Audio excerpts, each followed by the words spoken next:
वैष्णवेभ्यो नमो नमः।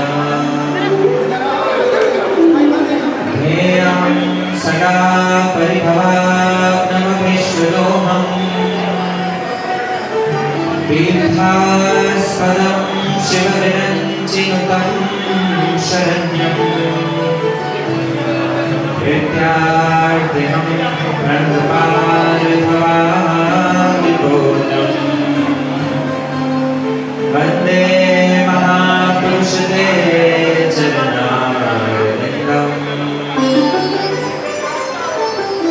हे कृष्ण करुणा सिन्धो दीनबन्धो जगत्पते गोपेश गोपिकान्त राधाकान्त नमस्तुते। भक्तकाञ्चन गौराङ्गी राधे वृन्दावनेश्वरी वृषभानुसुते देवी प्रणमामि हरिप्रिये। नीलाचलनिवासाय नित्याय परमात्मने बलभद्र सुभद्राभ्यां जगन्नाथाय ते नमः।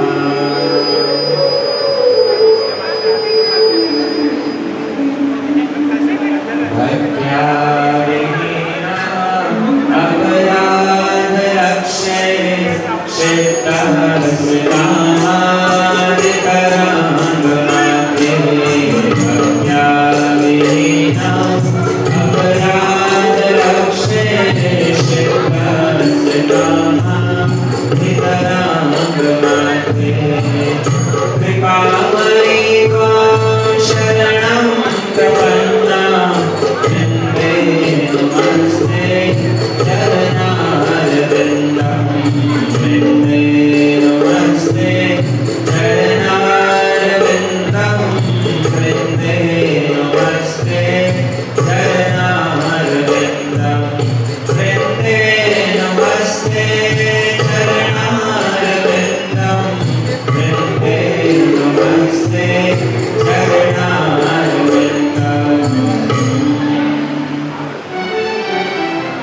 यं प्रव्रजन्तमनुपेतमपेतकृत्यम् द्वैपायनो विरहकातराजुभाव पुत्रेति तन्मतया तरोभिनेदु तं सर्वभूतहृदयं मुनिमानतोऽस्मि। तमादिदेवं करुणानिधानं तमालवर्णं सुहृदावतारम् अपार संसार समुद्र सेतु भजामहे भागवतं स्वरूपम्। श्री कृष्ण चैतन्य प्रभु नित्यानंद श्री अद्वैत गदाधर शिवसदि गौरभक्तवृन्द।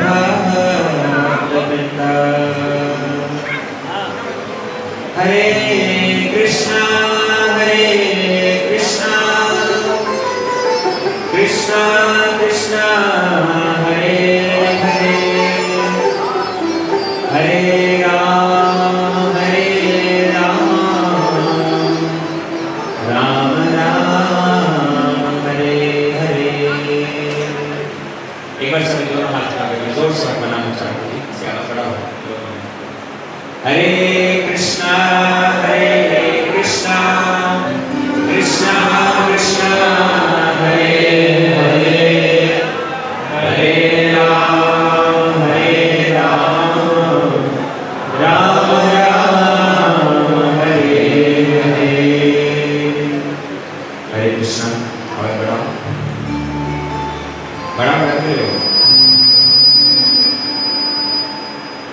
वर्ष वृंदावन बिहारी लाल की श्री श्री गुरु गौरांग गांधी का गिरधारी श्री राधा विनोद बिहारी श्री जगन्नाथ बलदेव सुभद्रा सुदर्शन जी की असीम अनुकंपा से श्री जगन्नाथ जी की रथ यात्रा को बड़े विपुल और भव्य रूप में संपन्न करने के उपरांत आज से श्रीमद् भागवत कथा के दिव्य सत्र आरंभ हो रहा है। श्री जगन्नाथ जी प्रेम के द्रवीभूत स्वरूप होकर के यहाँ भक्तों के ऊपर कृपा करने के लिए विराजमान है और जगन्नाथ जी का ये द्रवीभूत स्वरूप का मूल कारण भी उनके भक्तों की कथा ही है। श्रीमद् भागवतम, श्री जगन्नाथ जी ये सब के सब भगवान से अभिन्न वस्तु होकर के विराजमान है। श्री विग्रह जहाँ पर भगवान से अभिन्न बतलाया, वहीं पर श्रीमद् भागवत ग्रंथ, तुलसी, गंगा, इन सब में भी भगवान के अधिष्ठान शास्त्रों में वर्णन किया गया है। कल्याण गोस्वामी श्री चैतन्य चरितामृत में वर्णन करते हैं कि ये गंगा, ये भागवत, ये गिरिराज गोवर्धन, ये दारू ब्रह्म विग्रह श्री जगन्नाथ जी, ये सब के सब जीव के कल्याण के लिए ही, जीव के मंगल के लिए ही इस जगत में आए हैं। आप लोग ये आषाढ़ मास की द्वितीय तिथि को जो जगन्नाथ जी का दर्शन कर रहे थे, साधारण रूप में अनवसर काल अर्थात वो 15 दिन जब जगन्नाथ जी भक्तों को दर्शन प्रदान नहीं करते, वो अनवसर काल के बाद में जगन्नाथ जी का ये रथ पर आरूढ़ होना, ये सैर करने के लिए, जहाँ साधारण लोग इतिहास के कुछ पन्नों को पढ़ते हैं, इतिहास के विषय में जानते हैं, तो वो यही बात जानते हैं कि महाराज इंद्रद्युम्न ने जगन्नाथ जी की भव्य सेवा को मांगा था और गुंडीचा देवी उनकी पत्नी, उनकी इच्छा से ही जगन्नाथ जी की ये यात्रा होती है। जगन्नाथ जी और कोई नहीं, गुंडीचा देवी के मंदिर में उनकी मासी के मंदिर में, उनकी मासी के घर में जगन्नाथ जी का आगमन होता है। क्यों? रानी गुंडीचा की ही इच्छा से। लेकिन जगन्नाथ जी का ये रथ पर आरूढ़ होना केवल मात्र बाहर भ्रमण करने जितना संक्षिप्त नहीं है। ये जगन्नाथ जी के विभिन्न गूढ़ कथाएं हम लोग आगामी कई दिनों तक श्रवण करेंगे। जगन्नाथ जी का रथ पर आरूढ़ होना, जगन्नाथ जी का ये अनवसर लीला प्रकाशित करना और जगन्नाथ जी के विभिन्न रीति नीति, जगन्नाथ जी की विभिन्न भक्त वत्सलता, वो ये प्रमाण है कि जगन्नाथ जी जगत के नाथ होकर विराजमान। आप देखिए रघुनाथ भगवान रामचंद्र, वो उनके उपासक आपको अयोध्या में मिलेंगे, अन्य में भारत के कई प्रांतों में मिलेंगे। श्री कृष्णचंद्र वो यदुनाथ है और उनके उपासक भी आपको कई स्थानों पर प्राप्त होंगे। लेकिन श्री जगन्नाथ जी देश विदेश में सर्वत्र ही अपने विचित्र स्वरूप के कारण, अपने महाप्रसाद के कारण, अपनी भक्त वत्सलता के कारण सर्वत्र ख्याति प्राप्त है। इसलिए ऐसे जगन्नाथ जी के उत्सवों को पालन करने के लिए राजा इंद्रद्युम्न और उनके वंश में आने वाले जितने सारे राजा हैं, वो आज तक भी बड़े निष्ठापूर्वक पालन करते हैं। आप आज भी जाकर के देखेंगे, उड़ीसा के उत्तर क्षेत्र के राजा, पुरी के राजा, गजपति राजा, आज भी जगन्नाथ जी की जब रथ यात्रा होती है तो रथ के सामने आकर के झाड़ू लगाते हैं। वो ही प्रथा, वो ही महाराज इंद्रद्युम्न द्वारा मांगा गया वो वर, वो आज भी वही सब राजा पालन कर रहे हैं। इसलिए हम लोग बड़े भाग्यवान हैं कि ऐसे जगन्नाथ जी का यहाँ दर्शन कर रहे हैं। ये स्थान, ये अभिन्न वृंदावन है। जगन्नाथ जी जब अपना श्री मंदिर छोड़ते हैं तो श्री मंदिर छोड़ करके गुंडीचा मंदिर में आते हैं, है ना? जानते हैं तो जो श्री मंदिर जहाँ पर वर्ष भर, सारे साल भर जगन्नाथ जी बैठे रहते हैं, वो अभिन्न द्वारका है। द्वारका में जिस प्रकार भगवान 16,108 पटरानियों के साथ में, लक्ष्मी के साथ में वहाँ विराजमान रहते हैं, ऐसा श्री मंदिर उसको द्वारका बताया गया। लेकिन जिस गुंडीचा मंदिर में 7 दिनों के लिए मात्र जगन्नाथ जी जो आते हैं, वो गुंडीचा मंदिर वृंदावन है। और जगन्नाथ जी जिस समय गुंडीचा मंदिर में विराजित रहते हैं, तो उस समय में जगन्नाथ जी का दर्शन और ज्यादा लाभकारी है। कारण जानते हैं? क्योंकि जगन्नाथ जी अपने प्रिय भक्तों के पास में हैं। जगन्नाथ जी और कोई नहीं, वे स्वयं कृष्ण ही हैं। यही कृष्ण अपने भक्तों की कथा सुनते सुनते सुनते उनका अंग विकलित हो गया और उन्होंने सुंदर स्वरूप धारण किया। तो इन जगन्नाथ जी के सबसे प्रिय भक्त ब्रजवासी मैया यशोदा, नंद बाबा, दाम, सुदाम, मधुमंगल, उनके सखा, ब्रज की जितनी सारी प्रिय सी गोपियां, ये सब के सब जगन्नाथ जी के प्रिय भक्त हैं। और जगन्नाथ जी इन्हीं की महिमा सुनते सुनते द्रवीभूत हुए हैं।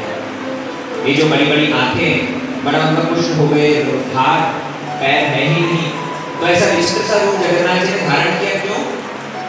भक्तों की कथा सुनकर के, भक्त वत्सलता में भक्तों की महिमा को सुनकर के जो द्रवीभूत हुए हैं, ऐसा मित्र तो जगन्नाथ जी है ना।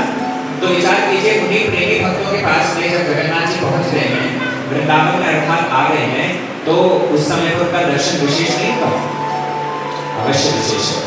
इसलिए आप पूरी जाइएगा, यदि वहां पर साल भर तक यदि कोई श्री मंदिर में जगन्नाथ जी का दर्शन करे और यदि एक बार गुंडीचा मंदिर में जगन्नाथ जी का दर्शन करे, गुंडीचा मंदिर का दर्शन ज्यादा फलदायक, ज्यादा मंगलकारी बताया गया है। इसलिए साल भर तो वैसे जगन्नाथ जी के मंदिर में, श्री मंदिर में भीड़ होती है, वहां बड़े सारे भक्त लोग आकर के दर्शन करते हैं। लेकिन अभी इन 7-8 दिनों के लिए जब जगन्नाथ जी गुंडीचा मंदिर में विराजमान है, ऐसे समय में और विपुल रूप में विश्व भर के लोग आकर के जगन्नाथ जी का दर्शन करते हैं। क्यों? क्योंकि ये जगन्नाथ जी कृष्ण अपने ब्रजवासी, अपने प्रिय भक्तों के साथ में हैं, उनका हृदय अंदर से बड़ा आनंदित है। और जब कोई व्यक्ति प्रसन्न होता है, उसके पास में जाओ, जो चाहोगे मिलेगा कि नहीं?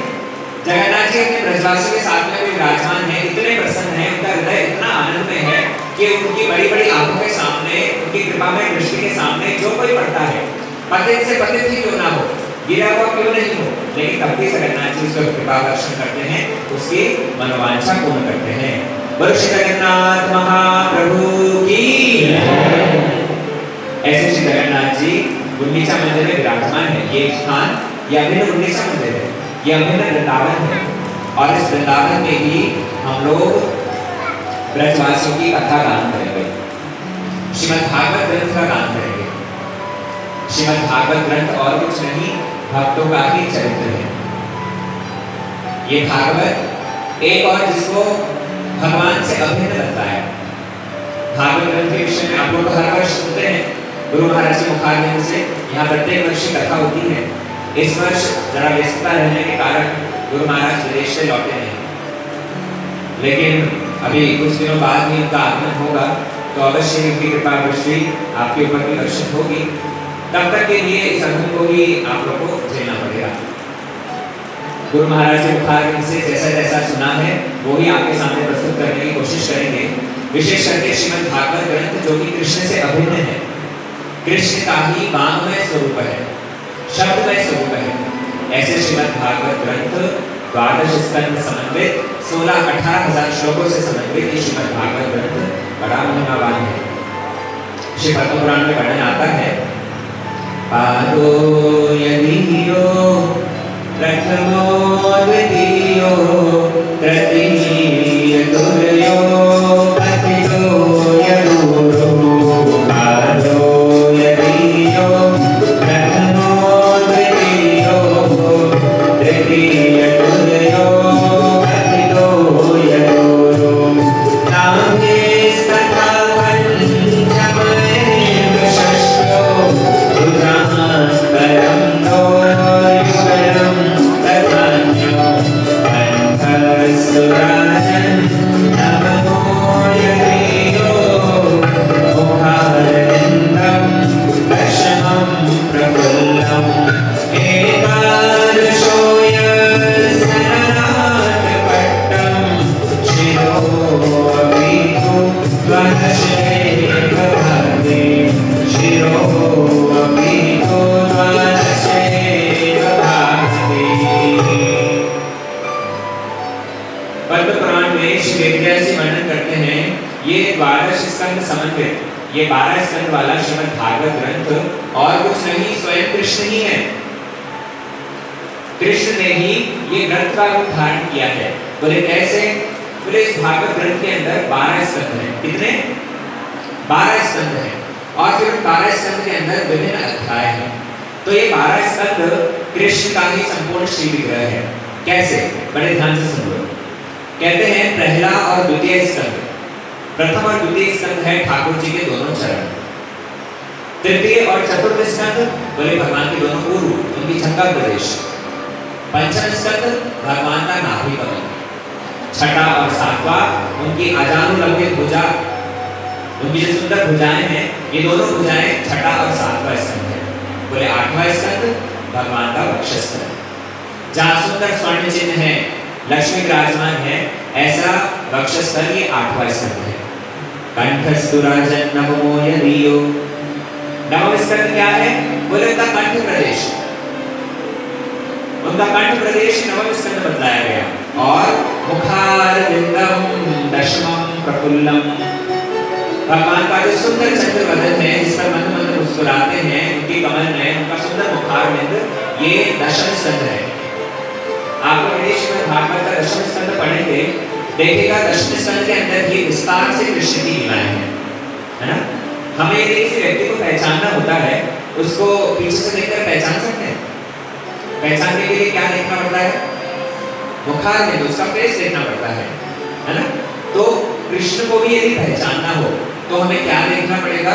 बोले श्रीमद् भागवत ग्रंथ का दशम स्कंद, क्योंकि दशम स्कंद कृष्ण का फेस है, दशम स्कंद कृष्ण का मुखारविंद है, इसलिए इसी दशम स्कंद के अंदर कृष्ण की अत्यंत सुंदर सुंदर लीलाएं हैं।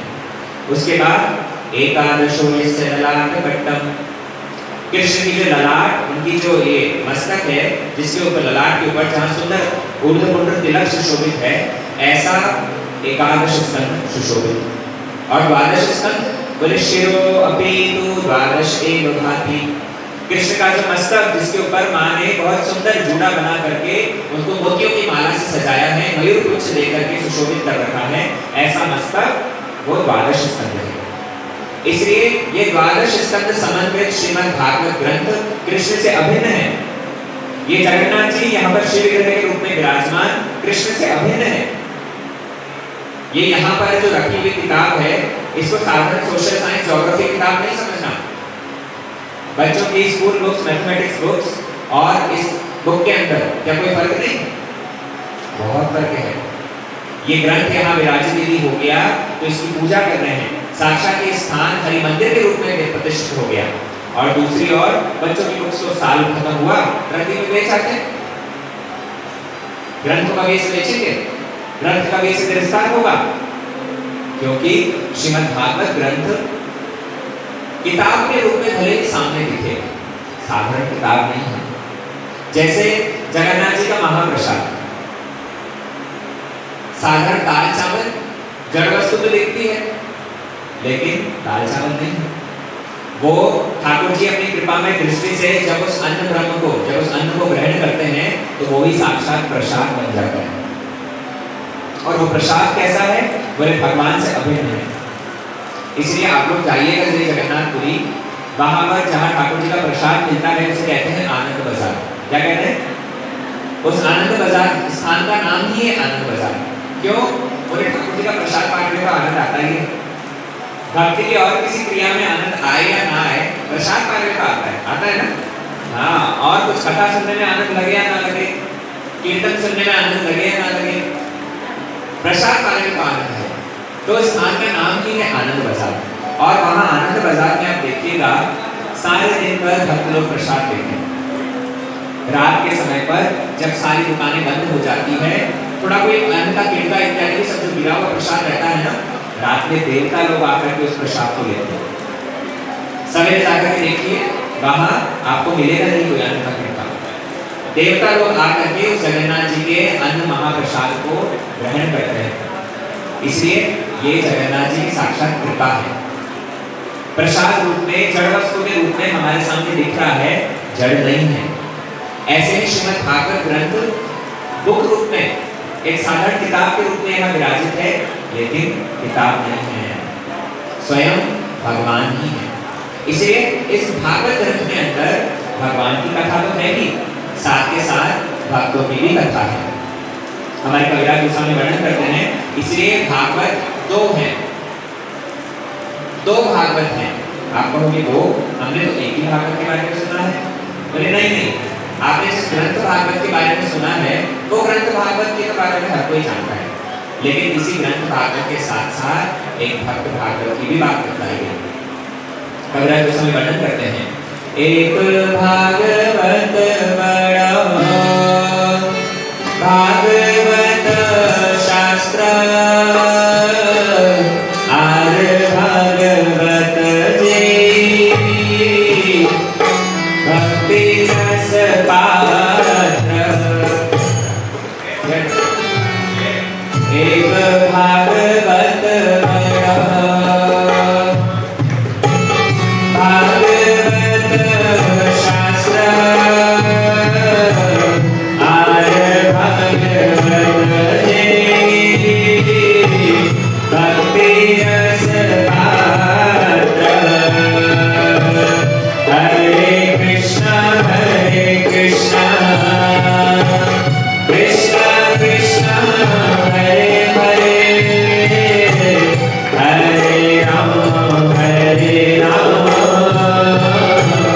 राम राम हरे हरे।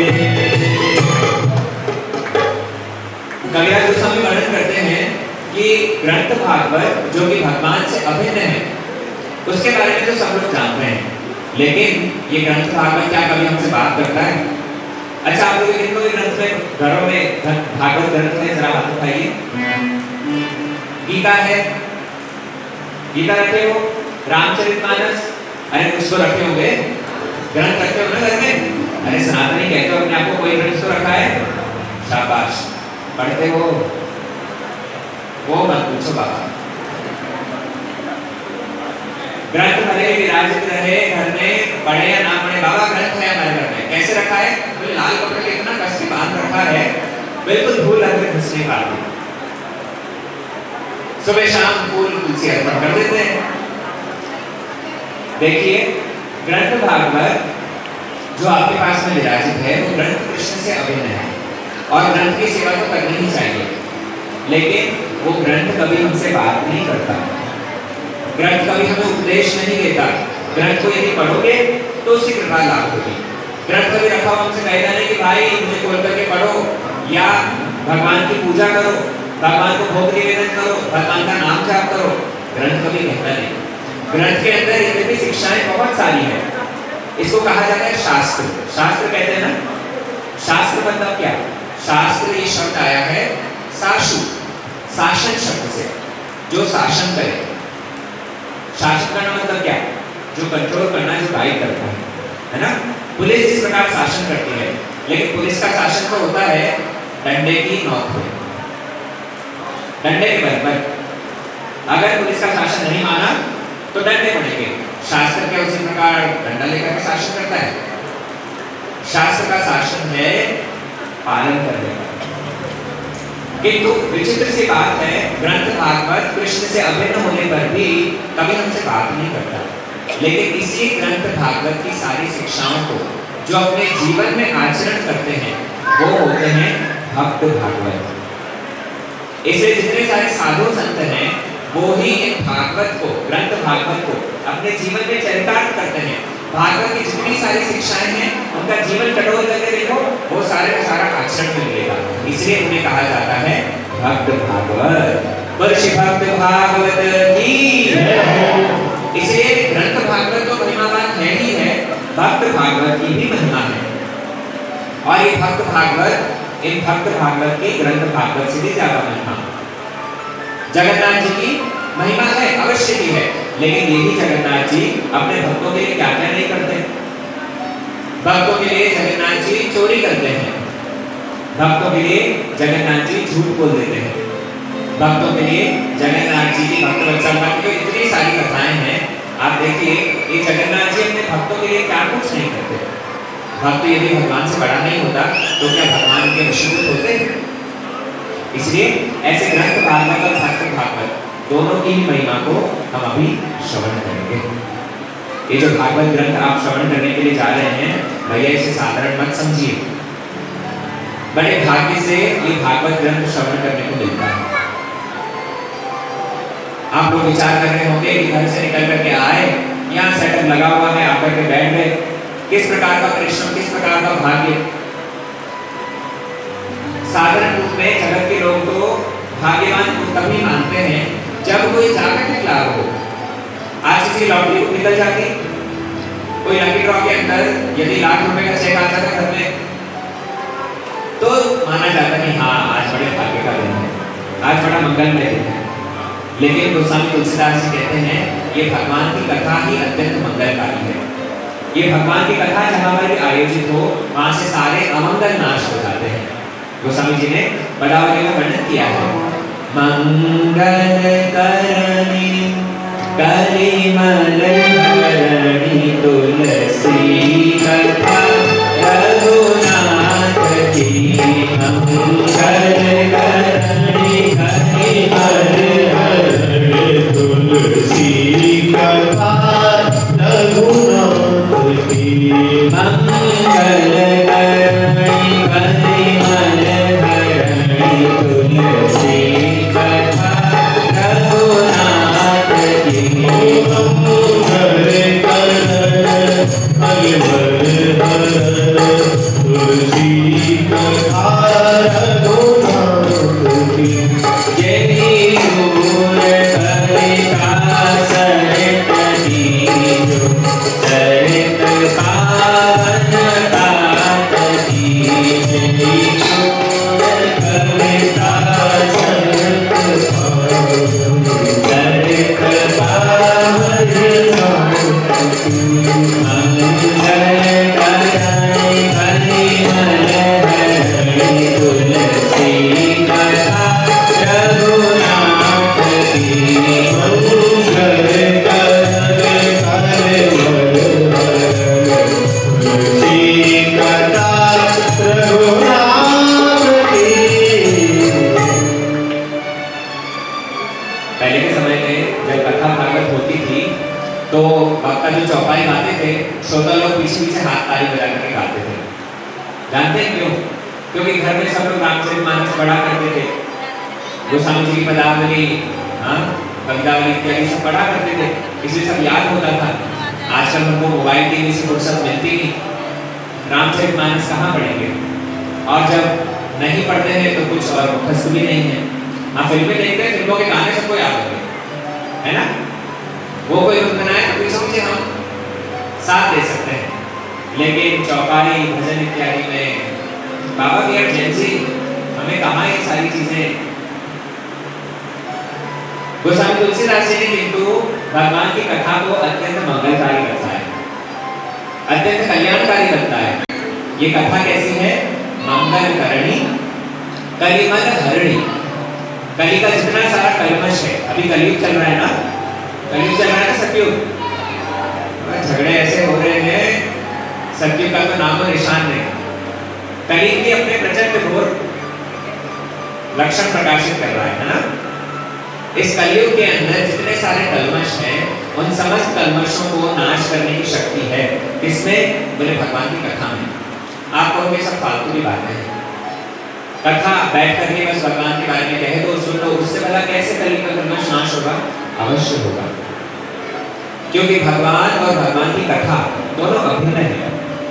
आप विचार करके देखिए, जो भगवान की कथा, जो भक्तों की कथा जगन्नाथ जी को, भगवान को द्रवीभूत कर सकती है, वो कथा वाला हमारे हृदय को द्रवीभूत नहीं करेगी। भगवान, उनको कहा जाता है स्वराट। भगवान वो सर्वतंत्र स्वतंत्र स्वराट है। भगवान को कोई भी चीज प्रभावित नहीं कर सकती। Lord is not affected by anything. हमें तो थोड़ी सी गर्मी क्या प्रचंड हो जाए, अवस्था खराब हो जाती है, होती है ना। रथ यात्रा जिस दिन थी, यद्यपि कीर्तन कथा के साथ में आनंद आ रहा था, लेकिन गर्मी भी प्रचुर है। और अभी भी हम दिन के समय पर बाहर निकलने की हिम्मत कर सकते हैं? जब सूर्य देवता अपना आलोक और अपना ताप विस्तार कर रहे हो, ऐसे दिन के समय पर बाहर निकलते हैं? घर में बैठे रहते हैं इसी चला करके, है ना। क्यों? क्योंकि ये तापमान, ये ऋतु हमें प्रभावित कर रही है। भूख लगे और समय पर भोजन ना मिले, हमारे ऊपर प्रभाव पड़ेगा कि नहीं? शरीर दुर्बल हो जाएगा, खाद्य पदार्थ के लिए आतुर हो जाएंगे, होंगे ना। हम ये जागतिक वस्तुओं के द्वारा हम प्रभावित हो जाते हैं। भगवान किंतु इन सब वस्तुओं से प्रभावित नहीं होते। गर्मी हो, सर्दी हो, ये चीजें भगवान को प्रभावित नहीं करती। भगवान तो आत्मा राम है, उनको कभी भूख नहीं लगती। वो आप्त काम है, उनकी कभी भी कोई इच्छाएं नहीं होती। लेकिन ऐसे आत्मा राम, ऐसे आप्त काम भगवान जो स्वराट हैं, वे भी प्रभावित हो गए, वे भी द्रवीभूत हो गए। कैसे हो गए? कैसे हो गए? कथा के माध्यम से, भक्तों का चरित्र सुन करके, ब्रजवासियों की महिमा सुन करके ऐसे भगवान का भी कलेवर पिघल गया। तो विचार करके देखो, हमारे पापी मन क्या ये द्रवीभूत नहीं होगा? भगवान की कथा के माध्यम से अवश्य ही मन भी प्रभावित हो जाएगा, द्रवीभूत होगा। गोस्वामी तुलसीदास जी कहते हैं कि यद्यपि हमारा ये मन एक लोहे के समान है, बड़ा कठोर है, पिघलता नहीं कभी, ये वज्र के समान कठोर हुआ पड़ा है। लेकिन देखिएगा, जब लोहार के पास में लोहा आता है ना, उस लोहे को वो आग में तपा देता है। देखे है ना, आग में तपा देता है, और आग में तप करके जब वो लोहा पूरा लाल हो जाता है, तब उस समय पर उसे बाहर निकालेगा, हथौड़े से मार मार करके उसे जैसे आकृति देना चाहे वैसे आकृति देता है, जैसे घुमाना चाहे घुमा देता है, करता है ना। ठीक उसी प्रकार हमारा ये जो हृदय है, ये हृदय भी, हमारा ये मन भी, ये भी अत्यंत कठोर है, लोहे के समान कठोर है। लेकिन गोस्वामी तुलसीदास जी कहते हैं, इसको हरि कथा रूपी अग्नि में तपाओ, भगवान के गुण गणों को श्रवण करवाओ। जिस समय भगवान राम ने अहिल्या का उद्धार किया है, भगवान ने अपनी चरण रज प्रदान करी और अहिल्या नाचती हुई पति के लोक को गई है, तो उस समय पर भगवान राम को मन में दुख हो गया। क्या दुख हो गया? कि अरे अरे, मैंने ऋषि पत्नी को चरण स्पर्श करवा दिया। जबकि गोस्वामी तुलसीदास जी वर्णन करते हैं, पति लोक गई आनंद भरी। वहां पर वर्णन आता है कि अहिल्या तो नाचती हुई बड़े आनंद पूर्वक अपने पति के लोक में गई है। पाषाण शिला बनी हुई थी, और पाषाण शिला से भगवान ने उसको स्वरूप प्रदान कर दिया, नारी रूप में परिणत किया, उसको मुक्त कर दिया। तो भगवान की चरण रज तो इतनी कमाल की है कि पाषाण को भी नारी में परिणत कर देती है। लेकिन ऐसे भगवान मन ही मन विचार कर रहे हैं कि मैंने अपराध किया, मैंने गुरु पत्नी को पैर लगा दिया, मैंने उनको चरण रज स्पर्श करवा दी, मेरे से अपराध हो गया। गोस्वामी तुलसीदास जी ने जैसे ही पद को लिखा है, उनका चित्त द्रवीभूत हो गया, उनके चित्त इतना द्रवीभूत हो गया कि ऐसे करुणामय भगवान कहाँ होंगे? ऐसे करुणामय भगवान जिन्होंने ऋषि पत्नी पर कृपा करी है, लेकिन अपराध बोध कर रहे हैं, हे मेरे पापी मन, हे मेरे कपटी मन, तो ऐसे भगवान का भजन नहीं करता। गोस्वामी तुलसीदास जी ने सारा रामचरित्र अपने मन को सुनाया है।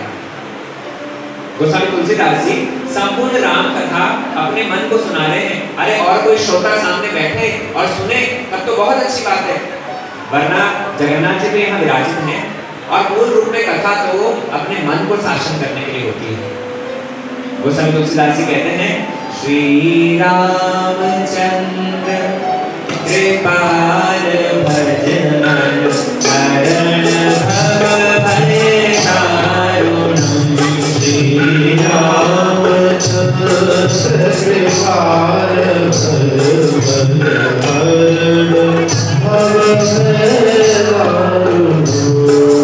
भय तारुण्यम,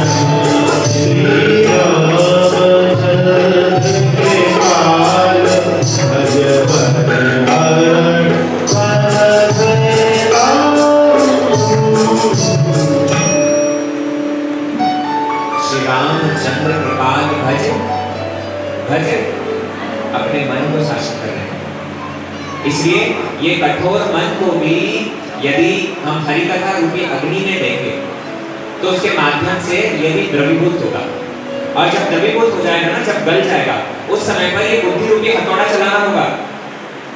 उस समय पर अपनी इस बुद्धि को व्यवहार करके, अभी हमारा मन हमारी बात नहीं मानेगा, अभी तो हम मन के चलाए चल रहे हैं, लेकिन भगवान के गुणों को श्रवण करते करते, भगवान की कथा को, भगवान के चरित्र को श्रवण करते करते जब ये हृदय द्रवीभूत होगा तो उस समय पर बुद्धि पूर्वक अपने इस मन को शासन करना होगा। अरे कपटी मन, अरे दुष्ट मन, सवेरे उठने से रात सोने तक सारा समय विषय भोगों में बिता रहा है।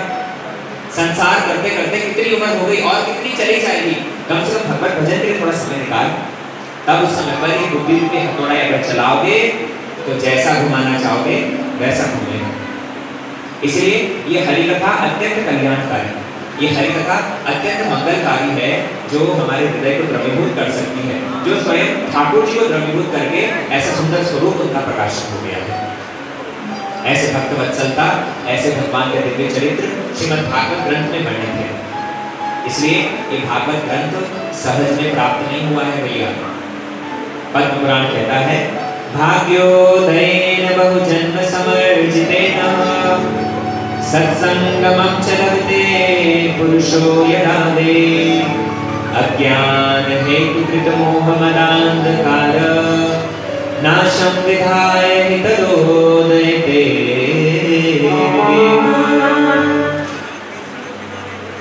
पद्मपुराण कहता है, भाग्योदयेन, भाग्य उदय हुआ है भैया, एक जन्म का नहीं, बहुजन्म समर्जितेन।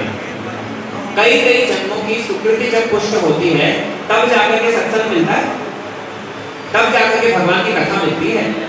आप कहोगे बाबा फेंको मत, आजकल तो जगह जगह भागवत कथा हो रही है, बहुत जगह कथा का आयोजन हो रहा है, और ये कथा आप कह रहे हो दुर्लभ, ये तो अत्यंत सुलभ है। आप बताओ तो कथा दुर्लभ है या सुलभ?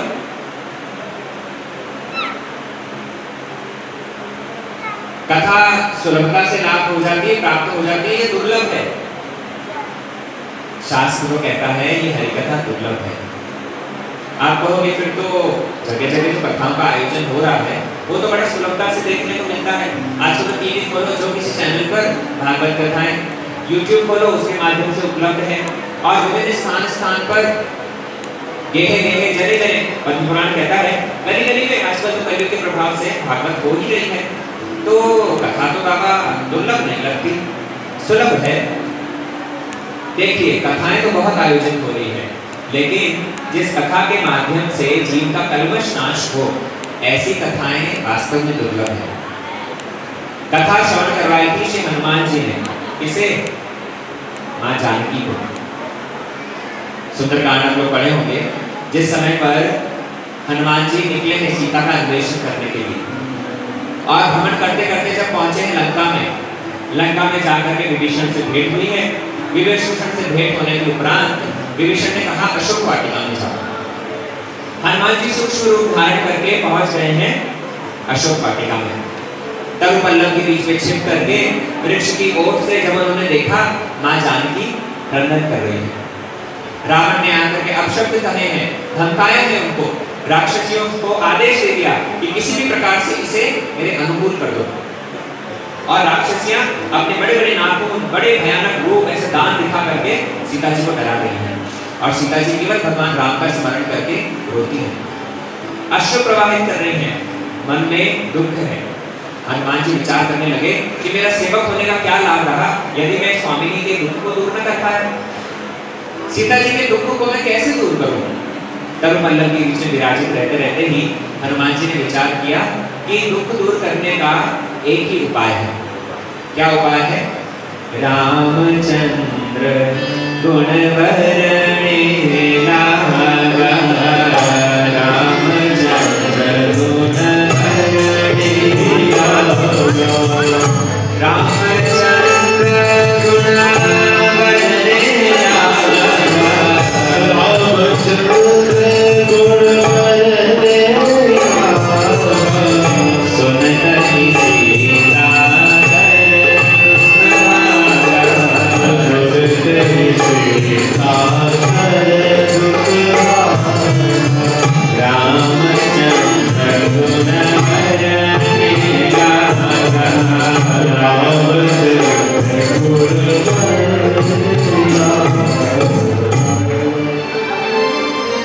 हनुमान जी वही तरुपल्लव की ओट में छिपे छिपे भगवान राम का नाम कीर्तन करने लगे। रामचंद्र गुण बढ़ने लगा। जैसे ही राम जी गुणगणों का गान करना आरंभ किया है, माँ जानकी उनके हृदय का ताप दूर होता गया। उनका जो दुख था, सुनते ही सीता का दुख भागा। सीता जी के हृदय का सारा दुख दूर होता जा रहा है और सीता जी मन में विचार कर रही है कि मेरे हृदय को इतना आनंद कैसे मिल रहा है, ये मेरा दुख दूर हो जा रहा है, जरूर अवश्य कोई यहाँ रामदूत विराजित है। तब हनुमान जी तरुपल्लव के अंदर ही बैठे बैठे विचार कर रहे हैं कि हाँ माता, राम का दूत तो यहाँ अवश्य ही विराजित है। माँ जानकी मन में विचार कर रही है कि जो इतना सुंदर रूप में राम जी के गुणगान कर रहा है, वो स्वयं कितना सुंदर होगा। हनुमान जी मन में सोचने लगे कि राम जी के गुणगान तो अत्यंत सुंदर है, लेकिन गुणगान करने वाला बंदर है, वो सुंदर नहीं। हनुमान जी नीचे आते हैं, माँ जानकी से भेंट होती है। आगे का प्रसंग आप सब सुनेंगे। तो कहने का तात्पर्य ये है कि हनुमान जी जैसे भक्त के मुख से कथा शब्द करके माँ जानकी का दुख दूर हो गया। आजकल यदि स्थान स्थान पर इतनी कथाओं का आयोजन हो रहा है, तब तो कलयुग के जीव को कोई कलेश रहना ही नहीं चाहिए, किसी प्रकार का दुख जीवन में रहना ही नहीं चाहिए। आप विचार आप लोग कीजिए, लक्षणों का परिचय मिलता है, क्या हृदय का सारा दुख दूर हो गया? अर्थात वो कथा के माध्यम से, कथा के नाम पर कुछ और नहीं हो रहा है। इसलिए गोस्वामी जी ने कहा है ये हरि कथा दुर्लभ है, ये सत्संग दुर्लभ है। इस सत्संग को आयोजन तो किया जाएगा, लेकिन देखिए बड़ी सुंदर व्यवस्था है। जगन्नाथ मंदिर की कमेटी के भक्त लोग प्रत्येक वर्ष ये कथा का आयोजन करते हैं। बढ़िया ऐसी की व्यवस्था है, भक्त लोगों के लिए सुंदर व्यवस्था कर रखी है। आए हरि कथा सुने, कुछ गिने चुने लोग आए, कुछ गिने चुने भक्तों का समागम है यहाँ पर। सोसाइटी की स्ट्रेंथ तो बहुत होगी, सोसाइटी में तो बहुत लोग रहते होंगे, क्या जानते नहीं है कि कथा आयोजन हो रही है? जगह जगह पर होर्डिंग लगे हुए हैं, इनविटेशन भी भेजा है और रथ यात्रा के माध्यम से तो हर कोई परिचित है ही, लेकिन कभी आए नहीं, कभी आए नहीं है। क्यों नहीं आए? आवत सर अति कठिनाई, आवत सर अति कठिनाई, आवत सर अति कठिनाई, आवत सर अति कठिनाई, राम कृपा बिनु आवाहि न जाई, राम कृपा बिनु आवाहि न जाई, आवत सर अति कठिनाई, आवत सर अति कठिनाई। गोस्वामी तुलसीदास जी रामचरितमानस में वर्णन करते हैं कि ये सत्संग रूपी सरोवर पे तो मैं विराजित हूँ कथा सुनाने के लिए, लेकिन इस सरोवर पर स्नान करने वाले लोग बहुत कम हैं। इस सत्संग रूपी सरोवर में मज्जित होकर के स्नान करके अपने पापों को दूर करना चाहने वाले लोग बहुत गिने चुने हैं। इस सरोवर पर आने में बहुत कठिनाई है। किसी को यदि कथा के लिए निमंत्रण दिया जाए ना, अरे भागवत कथा हो रही है आना, अरे तुम कथा सुनने की बात कर रहे हो, हमें मानने की फुर्सत नहीं। घर के 17 काम है, बच्चों को संभालना है, पतिदेव को देखना है, ऑफिस जाना होता है, दुनिया जहां के बहाने आपको गिना देंगे, गिना देंगे ना। अच्छे जी मूवी देखने जाना हो, कहीं फैमिली के साथ में डिनर प्लान कर रखा हो, कहीं फ्रेंड्स के साथ में आउटिंग हो, उसके लिए समय मिल जाता है। तब यदि बहुत कुछ व्यस्तता हो भी तो उसे इतर करके हम प्रायोरिटी देते हैं फैमिली आउटिंग को, फ्रेंड्स के साथ में आउटिंग को, है ना। लेकिन जब कथा की बात आए तो उस समय पर बहुत ज्यादा व्यस्तता हमारी हो जाती है। कथा को हमने, भगवान को हमने, आध्यात्म को हमने लीस्ट प्रायोरिटी देकर रखा है। हाँ, सबसे लास्ट में फुर्सत मिल गई तो चले जाएंगे कथा में, ऐसे नहीं होता भैया। भगवान के दिव्य चरित्र, भगवान की कथाओं को श्रवण करने के लिए हमेशा आग्रह रखना चाहिए। इस सरोवर में यदि कोई स्नान करे तो उसका बहुत दीर्घ सुफल प्राप्त होगा, उसका बहुत बृहद फल प्राप्त हो सकता है। कैसा फल प्राप्त होगा? गोस्वामी तुलसीदास जी कहते हैं, काक होय भी बकौ मुरारा, आप लोग कथा श्रवण कर रहे हैं, कथा श्रवण करने के माध्यम से क्या आपको प्राप्त होगा? गोस्वामी तुलसीदास जी कहते हैं, यदि कथा श्रवण करे कोई व्यक्ति तो वो कौवा भी कोयल बन जाता है। काक होए पीक, कौवा देखा है ना, कितना सुरीला शब्द होता है उसका। नहीं हंस रहे हो? कौवे का शब्द सुरीला नहीं होता, कोयल का होता है। कौवे का शब्द इतना कर्कश लगता है, घर के बाहर बैठ कर यदि काँव काँव करे तुरंत भगा देंगे, भगाएंगे ना। ऐसी कर्कश वाणी बोलने वाला कौवा कोयल बन जाएगा। अर्थ क्या हुआ कि संसारिक व्यक्ति जो हर समय दुनियादारी की बातें करता है। आप देखिए, मॉर्निंग वॉक पर जाइए, गार्डन पे बैठ करके सब एकत्रित होकर के चर्चा करेंगे। क्या? पॉलिटिक्स, क्रिकेट, बॉलीवुड, हॉलीवुड, क्या चल रहा है, करंट अफेयर्स, इन सब के बारे में चर्चा होगी। कभी आध्यात्म की चर्चा होती है? कभी चर्चा हुई है राम कृष्ण की? केवल मात्र ये सांसारिक विषयों की चर्चा करने में ही समय व्यतीत करते हैं, अर्थात कौवे की तरह केवल काँव काँव काँव काँव कर रहे हैं। क्यों? ये सांसारिक विषय, ये सांसारिक चर्चा, ये कौवे की कर्कश आवाज के समान है। आप किसी के साथ में बैठो, सांसारिक बातें करो, इधर उधर की बातें करोगे, किसी का दुख सुनोगे, किसी का सुख सुनोगे, उसको स्वयं तो दुखी पाओगे, आप भी दुखी हो जाओगे। लेकिन ऐसा व्यक्ति यदि सत्संग करे तो सत्संग के माध्यम से वो कौवा भी कोयल बन जाएगा। क्या अर्थ है कि वो संसारिक वार्ताओं को परित्याग करके भगवान नाम उच्चारण करेगा। एक बार सभी दोनों हाथ उठा के कहिए, हरे कृष्णा कृष्णा कृष्णा हरे हरे, हरे राम राम राम। एक बार आप भी बोलिए, हम सुनेंगे। हरे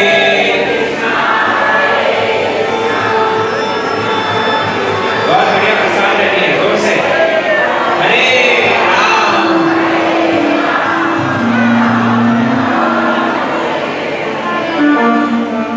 जो संसारिक वार्ता करते करते अपना समय अतिबाहित कर रहे थे, वो व्यक्ति सत्संग के माध्यम से समझेंगे समय बड़ा बहुमूल्य है। करोड़ रुपया दे करके भी जो समय बीत गया वो वापस लाया नहीं जा सकता। इसलिए व्यर्थ की बातें करते करते क्यों समय बिताना? हमारे भक्ति विनोद ठाकुर कहते हैं, गैलोजी दिवस ना आशिके यार, एवे कृष्ण की उपाय। अगला समझते हो थोड़ा? भक्ति विनोद ठाकुर कहते हैं कि जो समय चला गया वो और वापस आएगा नहीं, इसलिए बेवजह संसारिक वार्ताओं में समय नष्ट ना करो। काक होए पीक, जो संसारिक वार्ताओं में समय नष्ट करता था, वो व्यक्ति सत्संग के माध्यम से भगवान का नाम उच्चारण करेगा, भगवान का कीर्तन गान करेगा, भगवान की महिमा गान करने में लग जाएगा।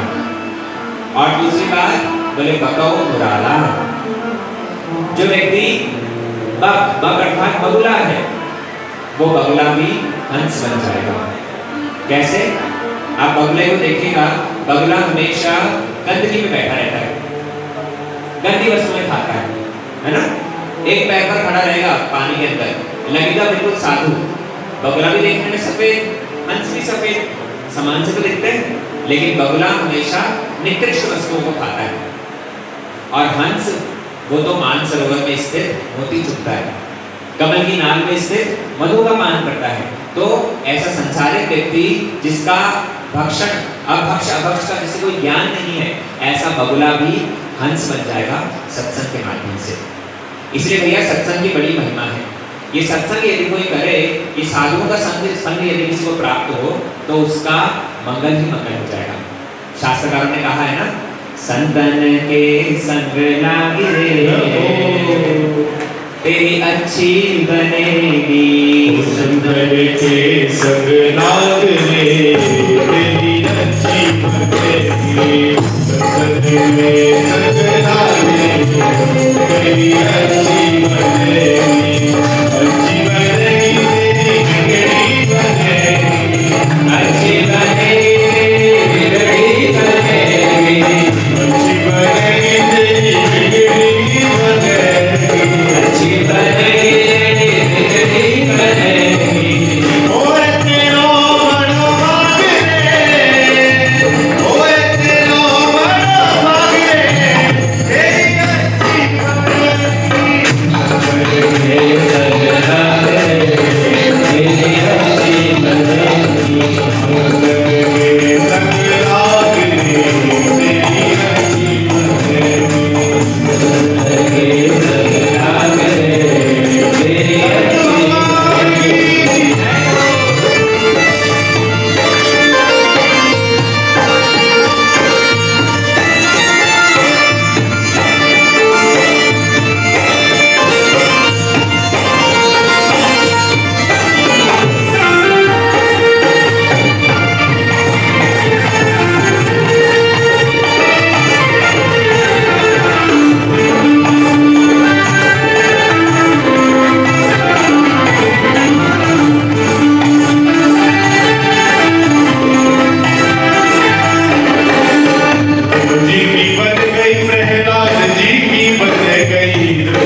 बनावे, कागज कोरे अंश बनावे, मिट जाए उनके दाग रे, मिट जाए उनके दाग रे, तेरी अच्छी बनेगी।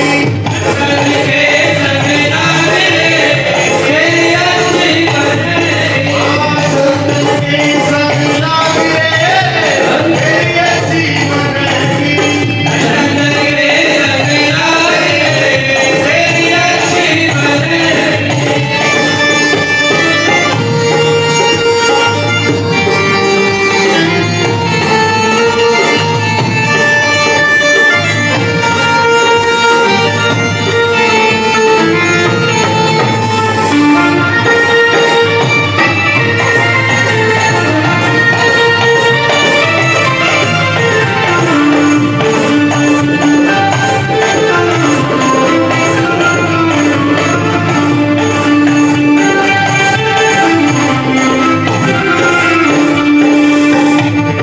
कबीर सुनो भाई सारो, कबीर सुनो भाई सारो, कहत कबीर सुनो भाई सारो, कबीर सुनो भाई सारो, कहत कबीर सुनो भाई सारो। कबीर सुनो भाई सारो, ओ हरि सुमिरन में लाग रे, हरि सुमिरन में लाग रे, तेरी अच्छी बनेगी। संग के संग लागे तेरी अच्छी बनेगी, ओ संतर के संग लाग रे, तेरी अच्छी बनेगी। संग के संग लागे तेरी अच्छी बनेगी, ओए तेरो बड़ो पाग रे, तेरी अच्छी बनेगी। ओए तेरो बड़वाए तेरी अच्छी बनेगी। ओ हरे कृष्णा कृष्णा कृष्णा, हरे हरे, हरे राम, राम राम, हरे हरे।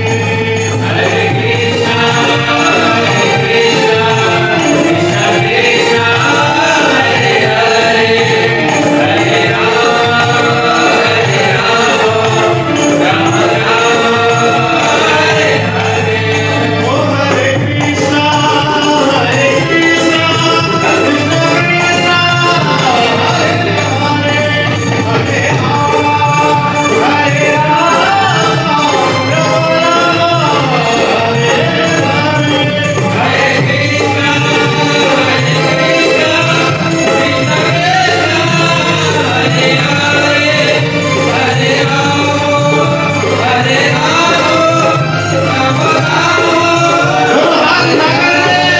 ओ हरे कृष्णा कृष्णा कृष्णा, हरे हरे, हरे राम, हरे राम, राम हरे।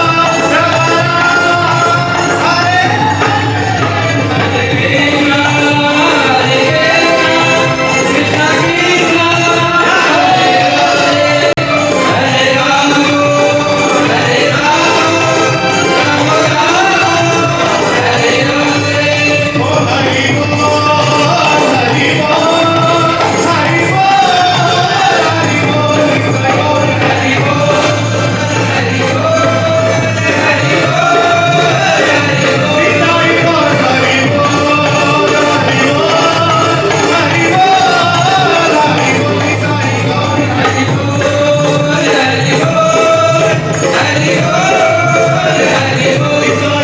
हरि बोल, हरि बोल। हरि बोल, हरि बोल, हरि बोल, हरि बोल, हरि बोल, जय श्री राधे, जय जय श्री राधे, जय जय श्री राधे। निताय गौर प्रेमानंदे हरि इसलिए सत्संग बच्चों को ही संग प्रभावित करेगा ऐसा नहीं। हर व्यक्ति को संग दोष लगता है, हर व्यक्ति को संग के अनुसार रंग चढ़ता है।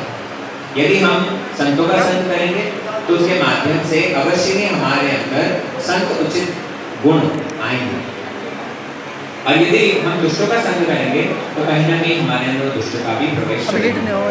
इसलिए बुद्धिमान व्यक्ति को ऐसे हरि कथा सत्संग के माध्यम से अपने परमार्थिक उन्नति के लिए प्रचेष्टा करनी चाहिए।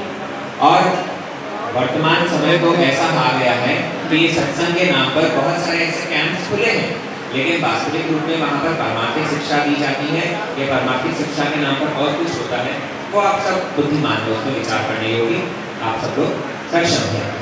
लेकिन जगन्नाथ जी की विशेष कृपा है कि आगामी 6-7 दिनों तक हम लोग यही भगवान की दिव्य चर्चा को, भगवान के गुणगणों को शास्त्रोचित गुरु वर्गों की वाणी के अनुसार एज इट इज व्यक्त करने की कोशिश करेंगे। हमारे श्री भक्तिवेदांत स्वामी महाराज जी जिन्होंने इस्कॉन संस्था स्थापित करी, उन्होंने अपनी गीता का नाम लिखा है Bhagavad Gita as it is, यथारूप। मतलब कृष्ण ने जिस भाव को लेकर के जिस तरह से उसे अर्जुन को व्यक्त किया था, उसी रूप में ही एज इट इज में प्रेजेंट कर रहा हूँ। गंगा गंगोत्री से जब चलती है तो चलते हुए बीच में हो सकता है कई सारे नाले उसके अंदर मिल जाए, और उन नालों के मिलने के माध्यम से गंगा दूषित हो जाती है। वो शुद्ध गंगा जल हो सकता है गंगोत्री से प्रवाहित होते होते बंगाल तक ना पहुंच पाए। तो बुद्धिमान व्यक्ति क्या करेगा कि उन नालों को दूरीभूत करके गंगा को स्वच्छ करने की कोशिश करेगा, है ना। ठीक उसी प्रकार भगवान ने दिव्य ज्ञान ब्रह्मा जी को दिया, ब्रह्मा जी ने वेदव्यास जी को, ब्रह्मा जी ने नारद को, नारद ने वेदव्यास को, और वेदव्यास के माध्यम से ही गुरु परंपरा के माध्यम से ये दिव्य ज्ञान ये परमार्थिक ज्ञान चला रहा है।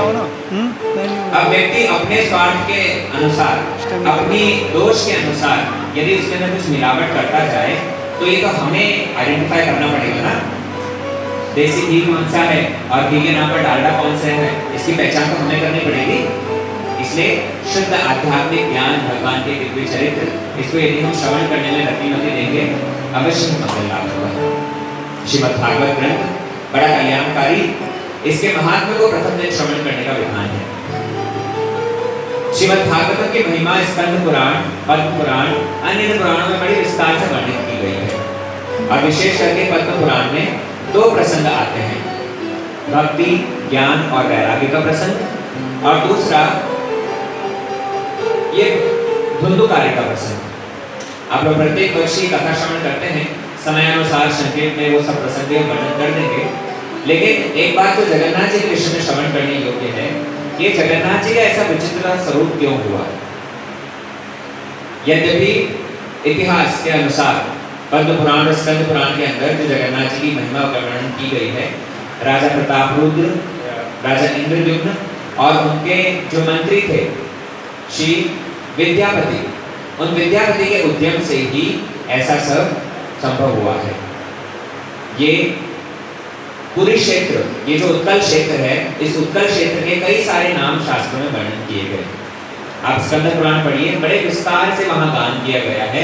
ये जो पूरी क्षेत्र है, ये जो उत्कल क्षेत्र है, ये जगन्नाथपुरी, इसको कहा जाता है श्री क्षेत्र। क्या कहा जाता है? या फिर इसे कहा जाता है शंख क्षेत्र, और इसको नीलाचल, जगन्नाथपुरी, ये सारे नामों से तो विख्यात है ही, है ना। इसकी परिधि, इसकी महिमा स्कंद पुराण में बड़े विस्तार से गाई गई।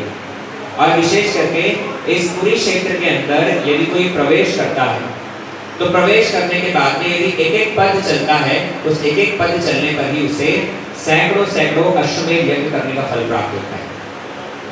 यहाँ शंख क्षेत्र में यदि कोई स्नान करता है, समुद्र है महोदधि, उस महोदधि में यदि कोई स्नान करता है, उस महोदधि के स्नान से समस्त तीर्थों में स्नान करने का फल लाभ होता है। वहां पूरी क्षेत्र में दारू ब्रह्म श्री जगन्नाथ जी का यदि कोई दर्शन करता है तो साक्षात परब्रह्म के रूप में जगन्नाथ जी वहां विराजित है। और ऐसे शंख क्षेत्र के अंदर यदि किसी का देहपात भी हो जाए, यदि कोई मृत्यु को भी प्राप्त करे, तो ऐसे व्यक्ति को भी मोक्ष मिलता है। इसलिए आप यदि जगन्नाथपुरी में जाएंगे, वहां पर एक जगह है जहां वहां पर एक शमशान घाट है जिसका नाम है स्वर्गद्वार। एक स्थान है जिसका नाम है स्वर्गद्वार। क्या नाम है? गए हो? कौन कौन गया है? अरे जगन्नाथपुरी तो गए हो, स्वर्गद्वार जाने के नहीं पूछ रहा। स्वर्गद्वार को तुम क्या चाहोगे? लोग ले जाएंगे तो स्वर्गद्वारी जगन्नाथपुरी में एक स्थान है, वहां पर विशेष करके उड़ीसा में यदि किसी की मृत्यु हो तो सभी को वहां लाया जाता है। ऐसी मान्यता है कि वहां पर यदि किसी का अंतिम संस्कार भी हो तब पर भी उससे उच्च लोगों की प्राप्ति होती है। तो ऐसा विशेष जगन्नाथपुरी स्थान, ऐसा ही शंख क्षेत्र स्थान, इस शंख क्षेत्र के राजा हैं महाराज इंद्रद्युम्न और इनकी बड़ी धर्मात्मा पत्नी श्री गुंडीचा देवी। दोनों बड़े निष्ठा पूर्वक भगवान की सेवा पूजा करते हैं। ये वो समय है सतयुग का जिस समय पर जगन्नाथ जी प्रकाशित नहीं हुए हैं, लेकिन ये इंद्रद्युम्न महाराज पहले अवंतिका नगरी में रहते थे और ये अवंतिका नगरी में रहते वक्त इनके यहाँ पर बहुत सारे साधु आया करते थे। साधुओं के लिए इन्होंने धर्मशाला तरह का कुछ खोल रखा था और प्रत्येक दिन साधु वहाँ आकर के सत्संग करते थे, भगवान की चर्चा करते थे, भगवान की कथा प्रसंग श्रवण कीर्तन करते थे। तो ये गुंडीचा देवी और महाराज इंद्रद्युम्न ये बड़े धैर्य से वो सब सुनते थे। एक समय की बात है, वहां पर एक साधुओं की टोली आई और उन्होंने एक ठाकुर की चर्चा करना आरंभ किया, एक भगवान की चर्चा करना आरंभ किया जिनका नाम था नील माधव। क्या नाम है? ये नील माधव भगवान की चर्चा करना उन्होंने आरंभ किया।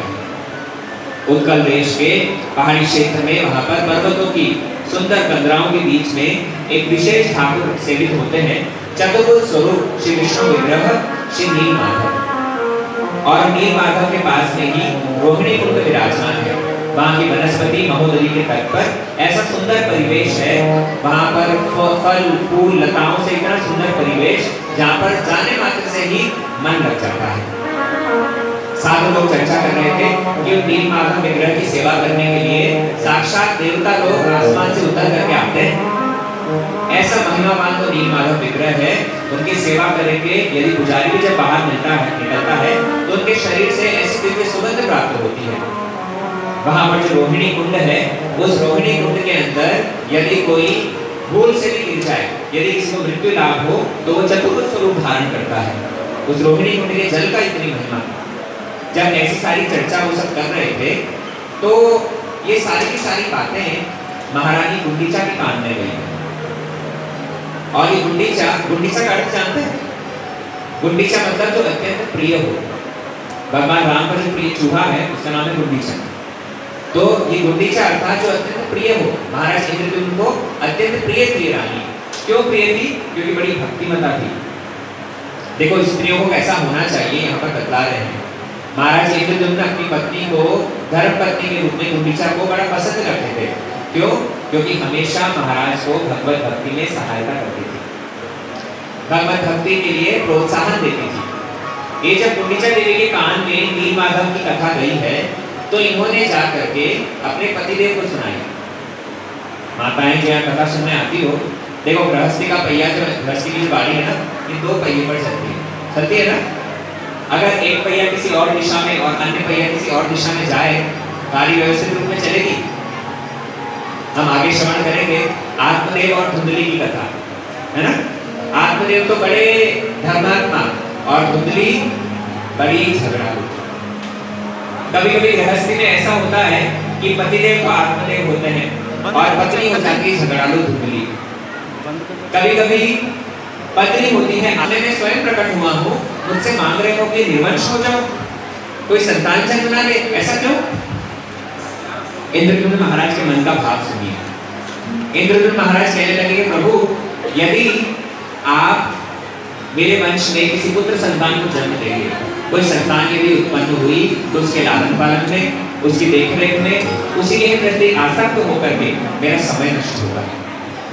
और परवर्ती काल में जब संतान बड़ी होगी तो यही अभिमान करेगी, हमारे पिताजी ने मंदिर बनवाया था, ये हमारे वंश का मंदिर है, मंदिर पर अपना हक जमाएगा।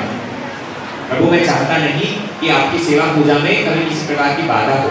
मेरी संपूर्ण संपत्ति राज ऐश्वर्य आपकी सेवा में निहित हो, यहाँ तक कि मेरा तन मन वचन हर चीज आपकी सेवा में ही लग जाए, इसलिए मुझे वंशहीन कर दीजिए, मेरे कोई संतान ना हो।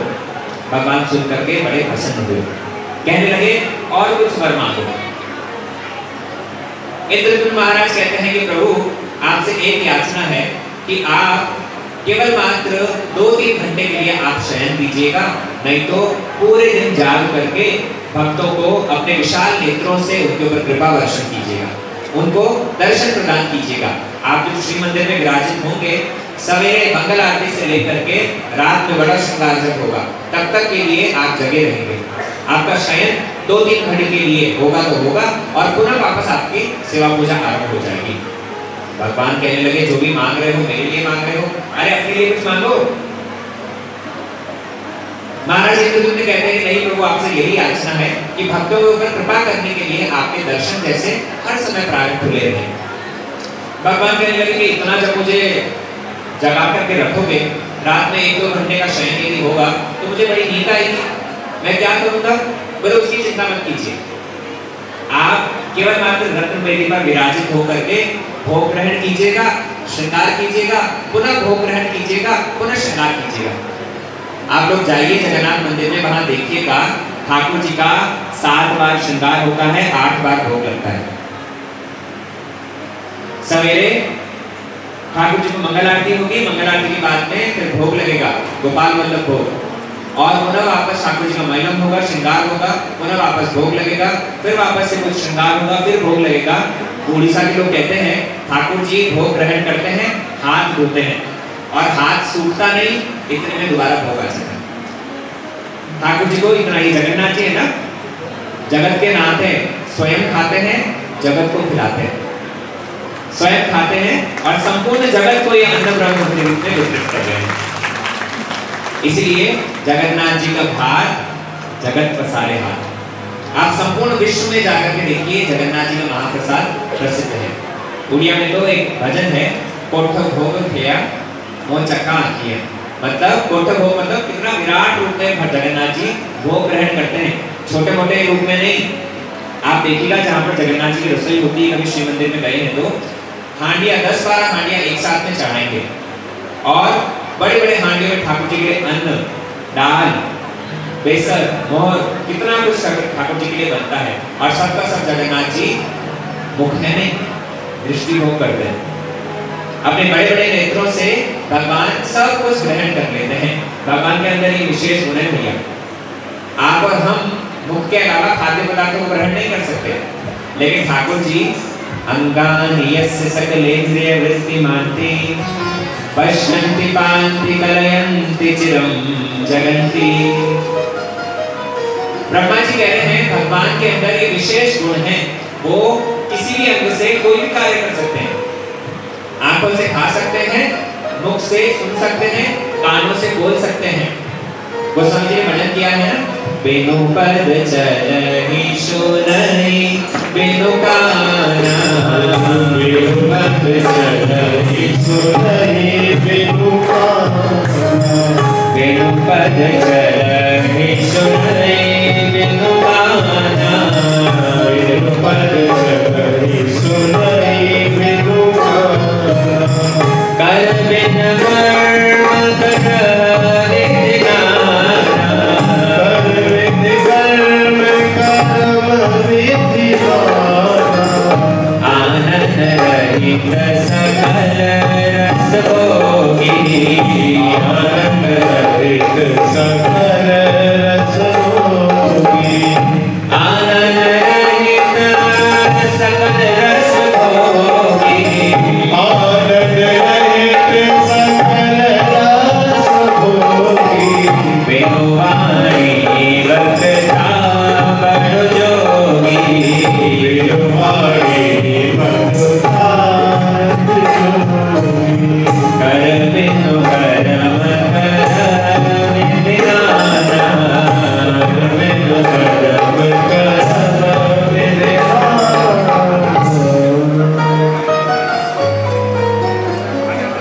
ठाकुर जी जब प्रकट हो गए हैं तो भगवान के सामने इंद्रद्युम्न महाराज ने जो भी मांगा भगवान के लिए ही मांगा। भगवान के कुछ संतोष लाभ नहीं हुआ। भगवान कहने लगे महाराज हे राजा और कुछ मांगो। राजा भी विचार कर रहे हैं भगवान की सेवा में जो मांग ली, मेरा निर्वंश हो ये मांग लिया, और क्या मांगो। तब बड़ा विचार करके जगन्नाथ जी के सामने, भगवान के सामने महाराज इंद्रद्युम्न कहते हैं करो हरि मंदिर मार्जनादिषु संभवन्तु मम जन्मनि जन्मनि। हे प्रभु, आप यदि देना चाहते हैं तो मुझे एक वर दीजिए कि आप जिस समय रथ पर आरूढ़ होंगे, आज जिस समय श्री मंदिर से गुंडीचा मंदिर की ओर जाएंगे, तो मैं अपने हाथों से आपके सामने झाड़ू लगाऊं। करो हरि मंदिर मार्जनादिषु, आपके सामने मैं स्वयं झाड़ू लगाऊं। जब तक मैं झाड़ू नहीं लगाऊं तब तक आपका रथ आगे न बढ़े। भगवान सुनकर के आश्चर्य में पड़ गए। गजपति राजा और मांग रहे हो तो क्या सेवा झाड़ू लगाने की?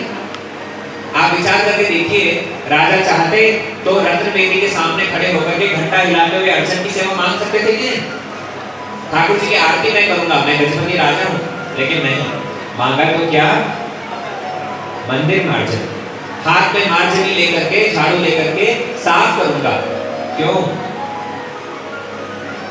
अभिमान रहित होकर के ये सेवा जो करने के लिए राजा ने मांगा है, भगवान से याचना करी है, इस याचना से उनकी चित्त वृत्ति लक्षित होती है।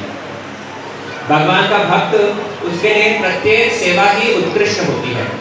झाड़ू लगाना हो सकता है संसार के अंदर निकृष्ट हो, लेकिन जब वो ही सेवा भगवान से संबंध युक्त हो जाती है तो वो ही सेवा श्रेष्ठ बन जाती है।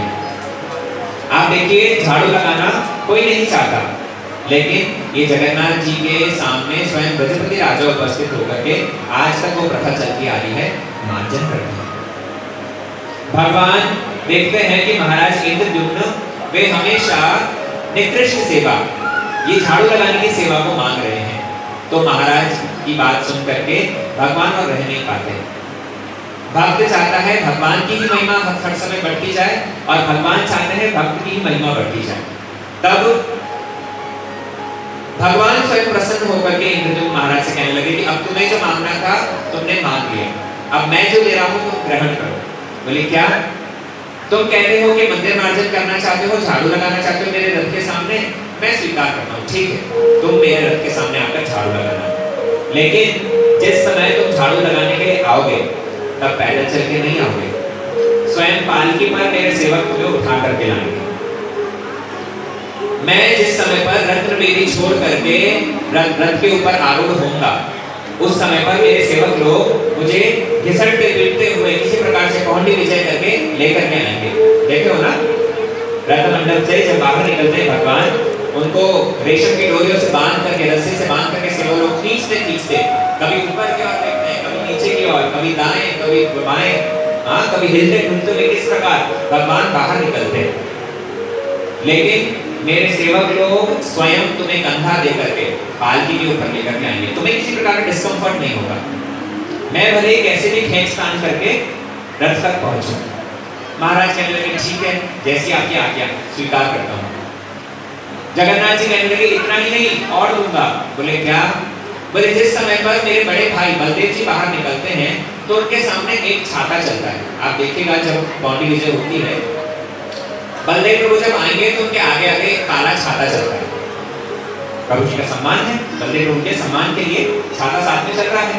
जिस समय जगन्नाथ जी निकलते हैं, जगन्नाथ जी के साथ में एक सफेद छाता चलता है।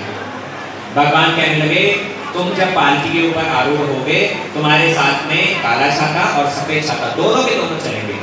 हम दोनों भाइयों के साथ में तो एक एक छाता चलता है, लेकिन तुम्हारे सम्मान के लिए दोनों छाते तुम्हारे साथ साथ में चलेंगे। मेरे स्वयं सेवक तुम्हें कंधे पर पालकी में ढो करके पहुंचा करके जाएंगे। बोलो श्री जगन्नाथ बलदेव सुभद्रा सुदर्शन जो की। इसलिए भगवान की भक्त वत्सलता है। भगवान अपने भक्तों का सम्मान हर समय बढ़ाना चाहते हैं, भक्त भगवान का सम्मान बढ़ाना चाहता है। ये इंद्रद्युम्न महाराज की कृपा से ही जगन्नाथ जी का ये स्वरूप प्रकाशित हुआ, और इस स्वरूप को जिस समय पर श्री मंदिर के अंदर प्रतिष्ठित किया गया तो स्वयं भगवान ने उपस्थित होकर के गुंडीचा देवी की इच्छा रखी। गुंडीचा देवी विचार करने लगी कि जब भगवान ही श्री मंदिर में विराजित हो गए, कम से कम कुछ तो मेरे विनोद के लिए, मेरे आनंद के लिए बाहर आए। तब उनके नाम से जो गुंडीचा मंदिर आप देखते हैं बड़ोदंड के ऊपर, वो गुंडीचा मंदिर के अंदर जगन्नाथ जी वर्ष में एक बार आते हैं। और वर्ष में एक बार उपस्थित होकर के वहां पर गुंडीचा देवी को सेवा सहयोग प्रदान करते हैं। इसलिए आप देखिएगा सारा वर्ष भर जगन्नाथ जी की जो सेवा पूजा चलती है वहां के पंडित लोग करते हैं, लेकिन ये स्नान पूर्णिमा से 2 दिन पहले जब त्रयोदशी तिथि आती है तो इसी त्रयोदशी तिथि से ही दैतापति जो शबर वंश के सेवक हैं, ये शबर वंश के सेवक प्रवेश करते हैं और ये शबर वंश के सेवक ही आगामी 15 दिनों तक जगन्नाथ जी की सारी सेवा पूजा कर रहे हैं। स्नान पूर्णिमा से लेकर के जब तक जगन्नाथ जी वापस बावड़ा यात्रा जो उल्टी यात्रा होती है, जब तक जगन्नाथ जी पुनः रत्न वेदी पर नहीं पहुंच जाते तब तक ये विद्यापति के ये जो विश्वावसु के जो वंशज हैं यही लोग सेवा पूजा करते हैं, यही लोग वहां पर सेवा पूजा संभालते हैं। तो ऐसे जगन्नाथ जी की बड़ी विस्तृत रीति नीति है, बड़ा ही विस्तार उनका भक्त वात्सल्य है, बड़ा ही सुंदर उनका ये कथा प्रसंग है। उन सबको हम लोग श्रवण करेंगे। आइए 2 मिनट हरिनाम संकीर्तन करने के उपरांत। हरे कृष्ण हरे कृष्ण कृष्ण कृष्ण हरे हरे, हरे राम राम राम हरे हरे, हरे कृष्ण कृष्ण कृष्ण कृष्ण हरे हरे, हरे राम राम राम हरे हरे। हरे कृष्ण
कथा का आप लोगों ने श्रवण करी। उत्कल देश से हम पहुंच गए हैं अभी नैमिषारण्य, जिस नैमिषारण्य की पुण्य भूमि पर 88,000 ऋषि मुनि सुत गोस्वामी के अनुगत्य में बैठे हुए हैं। नैमिषारण्य लखनऊ के पास में, अयोध्या के पास नहीं, बड़ा पुण्य तीर्थ है। ब्रह्मा जी ने अपने मन से एक चक्र की सृष्टि करी थी और वो चक्र जाकर के जिस स्थान पर भूमिस्थ हुआ है वहीं से ही सुंदर सरोवर एक सृष्टि हुआ है। उस स्थान को कहा जाता है नैमिषारण्य। अरण्य मतलब होता है जंगल, और चक्र का जो अग्रभाग होता है उस अग्रभाग को कहा जाता है निमि, इसलिए उस स्थान का नाम है नैमिषारण्य। अर्थात चक्र की निमि से जो अरण्य, जो वन प्रकटित हुआ है। गए हैं आप लोग नैमिषारण्य? उसके लिए बात करें, सुना है कभी नैमिषारण्य के बारे में? नैमिषारण्य इतना प्राचीन तीर्थ है। देखिए इसी स्थान पर नैमिषारण्य में बहुत सारी पुण्य कथाएं हुई है।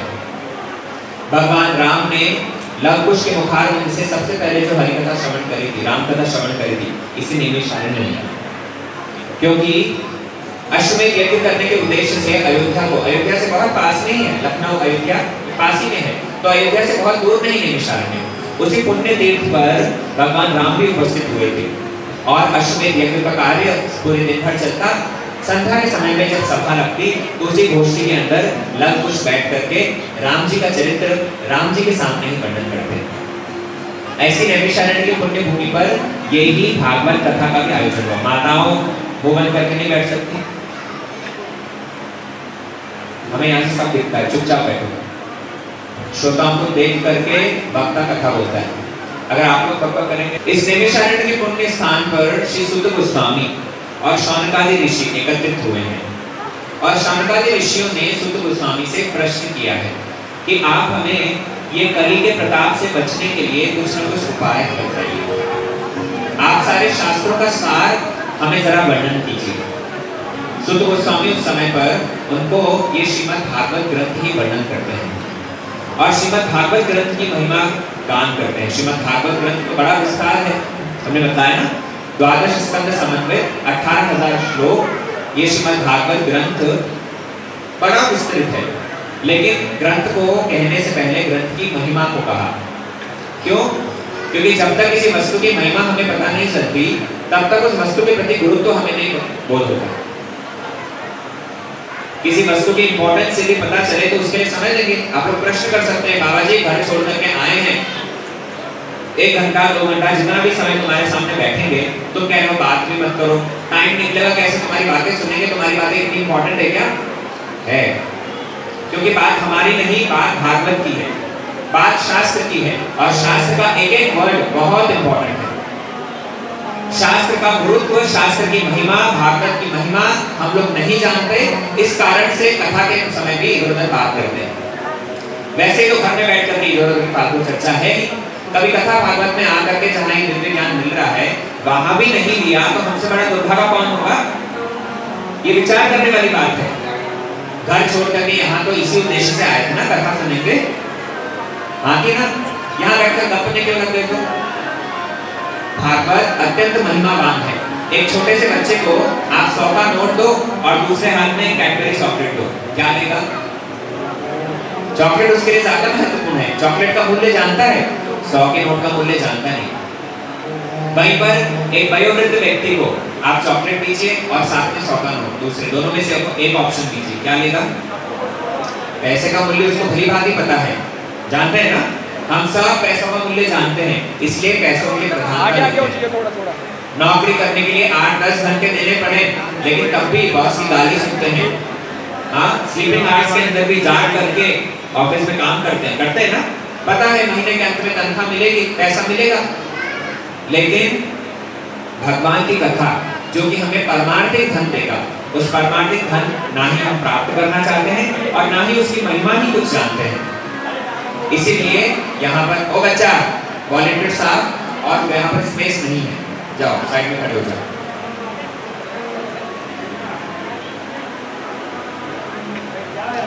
इसीलिए भगवान की कथा की महिमा को बहुत ध्यान से समझ लेने की आवश्यकता है। सुत गोस्वामी ने शौनकादि ऋषियों को उसी समय पर भागवत की महिमा गान करी है। ये भागवत कथा की इतनी महिमा है, भागवत ग्रंथ को बतलाया सर्व वेदांत सारम ही श्रीमद् भागवतम इष्यते तद् सामृतस्य कृतस्य नान्यत् स्यादति क्वचित्। श्रीमद् भागवत ग्रंथ को बतलाया ये सारे वेदों का सार है। हमारे सनातन संस्कृति में 4 वेद हैं, नाम जानते हैं? तो नाम जानते हैं? ये 4 वेद, उसके बाद में उपवेद, उसके बाद में 18 पुराण, फिर उपनिषद, कहीं 1100, कहीं 1008, कई सारे उपनिषदों का वर्णन आता है। फिर कितनी सारी संहिताएं, महाभारत, कितना कुछ विस्तार है। और कलयुग का जीव बहुत ही अल्प आयु, सीमित 50, 60, 70 वर्ष की आयु। हाँ, 100 साल तक कहते हैं कलयुग की परमायु, लेकिन है क्या? इसलिए उस सीमित सी आयु के अंदर इतना बृहद शास्त्र कैसे भला पढ़ेंगे?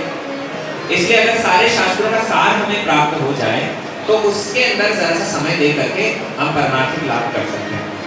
श्री सुत गोस्वामी ने इसलिए सारे शास्त्रों का सार श्रीमद् भागवत उसी को ही वर्णन किया है। और कहते हैं कि जिस समय ये सुत गोस्वामी सारे शास्त्रों का सार श्रीमद् भागवत को कहने जा रहे थे, शुभदेव गोस्वामी इनके गुरु, वे जब कहने जा रहे थे तो उस समय पर देवता लोग भी स्वर्ग लोक से चले आए। आप देखिए भागवत का जो सत्र है, थोड़ा सा समझा देता हूँ। भागवत का जो सत्र है ये कई स्थानों पर हुआ है। अभी हम जो डिस्कशन कर रहे हैं, हमारी चर्चा चल रही है नैमिषारण्य की। लखनऊ के पास में जो नैमिषारण्य स्थान है, वहां पर कॉन्वर्सेशन हुआ है श्री सुत गोस्वामी और शौनकादि ऋषि के बीच में। लेकिन इससे पहले और एक सत्र हुआ था, इससे पहले और एक भागवत कथा हुई थी। कहाँ? शुकताल में, जो कि परीक्षित महाराज ने सुनी है। परीक्षित महाराज के बारे में सुना है? अर्जुन के वंशज परीक्षित महाराज, उन्होंने सुनी थी शुकदेव गोस्वामी के मुख से। और जब ये शुकदेव गोस्वामी कथा सुना रहे थे तो उसी असेंबली के अंदर, उसी सभा के अंदर सुत गोस्वामी भी बैठे हुए थे। आज वो ही सुत गोस्वामी आ गए हैं नैमिषारण्य में और वो अब शौनकादि ऋषि को कथा सुना रहे हैं। इसलिए ये सुत गोस्वामी, इन्होंने जो कुछ पहले श्रवण किया है वो अब श्रवण करवाने जा रहे हैं कि भागवत ग्रंथ इतना महिमावान, देवसत्र समागम, देवता लोग स्वर्ग से अमृत का कलश लेकर के आ गए। शुकदेव गोस्वामी से कहते हैं कि हे शुकदेव गोस्वामी, आप परीक्षित को कथा सुनाने जा रहे हैं क्योंकि वो मरने वाले हैं, अभिशाप लगा है, 7 दिन बाद में उनको मृत्यु प्राप्त होगी। आप चिंता ना करें, आप अमृत उन्हें पिला दीजिए, वो अमर हो जाएंगे। शुकदेव गोस्वामी सुनते ही विचार कर रहे हैं कि इतने स्वार्थी देवता और ये आकर के सहज में ही स्वर्ग का अमृत दे रहे हैं, कुछ ना कुछ इनके मन के अंदर होगा। शुकदेव गोस्वामी कहने लगे ठीक है, बैठे हैं परीक्षित, जाओ पिला दो। बोले नहीं, इनको पिला तो देंगे लेकिन बदले में हमें भी तो कुछ मिलना चाहिए। बोले क्या चाहते हो? बोले आप जो कथा सुनाने जा रहे थे वो कथा अमृत आप हमें दे दो, स्वर्ग का अमृत आप बदले में ले लो। सुनते ही शुकदेव गोस्वामी ठहाका मार करके हंसने लगे और उनकी भर्त्सना करी, उनको डांटा है। क्व सुधा क्व कथा लोके क्व काच क्व मणिर्महान् ब्रह्मरात्रो विचार्येव यथा देवान् जहासा। शुकदेव गोस्वामी ने कहा कोई चमचमाता हुआ कांच का टुकड़ा तुमको दे और बदले में तुमसे मणि मांग ले, दोगे? बोला आप लोग दोगे? कांच का टुकड़ा आपको कोई दे, बदले में मणि मांगे, डायमंड मांगे, दोगे? तो सिमिलर इक्वल एक्सचेंजेस है। कांच का टुकड़ा जिसका कोई मूल्य नहीं और एक हीरा, डायमंड, एक मणि जो बहुमूल्य है, इन दोनों की कभी तुलना हो ही नहीं सकती। कहां तुम एक तुच्छ स्वर्ग का अमृत लाए हो और कहां भगवान का कथा अमृत लेना चाहते हो, दोनों का कोई कंपैरिजन ही नहीं है, दोनों की कोई तुलना ही नहीं। भाग जाओ यहां से, भागो यहां से, तुम कथा सुनने के योग्य नहीं। कथा सुनने की योग्यता क्या है? आप विचार कीजिए, देवता लोग आकर के परीक्षित महाराज के साथ में बैठकर यदि कथा सुनते तो शुकदेव गोस्वामी को डांट के भगाते? बिल्कुल नहीं। सब जैसे कथा सुन रहे हैं वे लोग भी आकर के सुन सकते थे, लेकिन देवता लोगों के मन में अभिमान है। क्या अभिमान है? कि हम स्वर्ग के देवता, हम ये मर्त्य जगत के लोगों के साथ में बैठकर कथा सुनेंगे। इस पृथ्वी के लोग, मर्त्य जगत के लोग, हमारे शरीर से दुर्गंध आती है, हमारे शरीर और कुछ नहीं, मलमूत्र का भांड है, लेकिन स्वर्ग के देवताओं के शरीर से दुर्गंध नहीं आती, उनका सूक्ष्म शरीर होता है, वहां के शरीर सुगंधमय होते हैं, वे लोग बूढ़े नहीं होते, उन लोग के शरीर में रोग व्याधि नहीं होती। तो उनको ऐसा अभिमान है कि हम श्रेष्ठ हो करके इन मनुष्यों के बीच में कथा सुनेंगे। अभिमान के कारण ही सुखदेव गोस्वामी ने उनको भगा दिया।